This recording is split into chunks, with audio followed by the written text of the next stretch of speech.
المال والبنون زینۃ الحیات الدنیا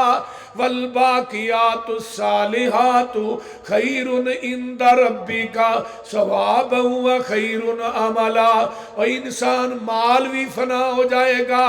جائیداد بھی فنا ہو جائے گی، اولاد بھی دنیا تے فنا ہو جائے گی، باقی ہے باقی رہے گی تیرے نیک اعمال باقی رہیں گے۔ وہ نیک اعمال کی نے تیری نماز ہے، سبحان اللہ، الحمدللہ، لا الہ الا اللہ، اللہ اکبر۔ کوئی انسان دنیا تو جاندا ہے،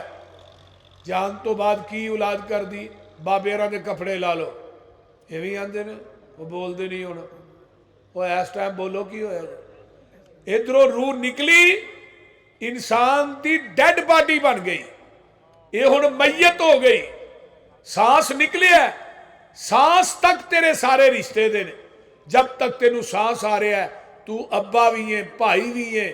تو کسے دا باپ بھی ہے، لیکن میرے بھائی جدو سانس نکل جانا ہے، اس دنیا چ کی انسان آندا ہے، اے دکان دا مالک میں ہاں، اس پلاٹ دا مالک میں ہاں، میرے اینے بینک بیلنس نے، اور تو کسے چیز دا بھی مالک نہیں، تو تے اس ساہ دا بھی مالک نہیں جڑی ساہ تیرے وچوں نکل دی ہے۔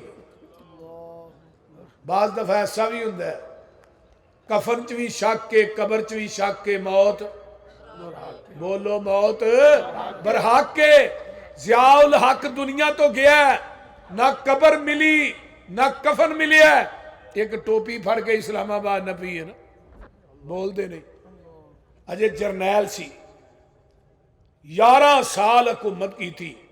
لیکن کفن چ بھی شک کے، قبر چ بھی شک کے، موت برحق کے، موت ہونی ہونی ہے۔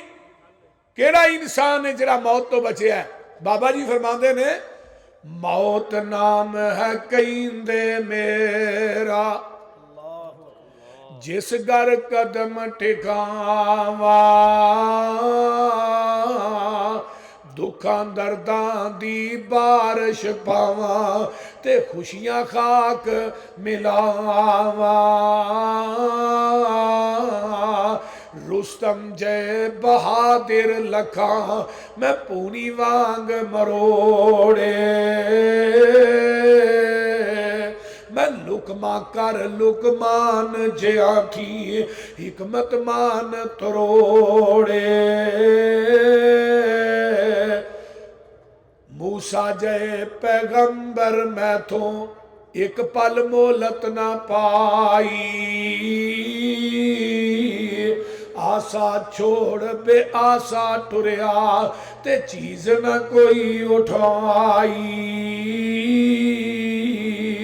اے شطرنج حیاتی والی لگ دیے بہت پیاری،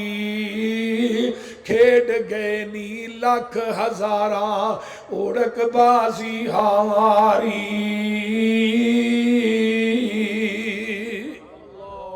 کوئی انسان تیری میری اوقات کی پتہ نہیں مرن تو بعد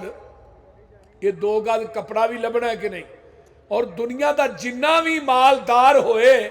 کدی کسی نے کہا بھی کفن نو جیب لا کے دے پیسے وچ پا دیو، وہ بولو تے صحیح، بندے آ تو اپنی اوقات نو پہچان لے، قبر والی اس کالی رات نو پہچان لے، بندے آ تو اپنی جنہ نال ٹردا سے تو ہک تن کے، اج قبرانو لے چلے تینوں جانجی بن کے، اٹھ ذرا لاڑیا برات نو پہچان لے، بندے آ تو اپنی اوقات نو پہچان لے، گل بڑی باکمال، لا کے ادار تیرا اے یار تیرے چلے نی، مٹی دیاں بکاں تیرے منہ تے مار چلے نی، تیری اے اوقات نو پہچان لے،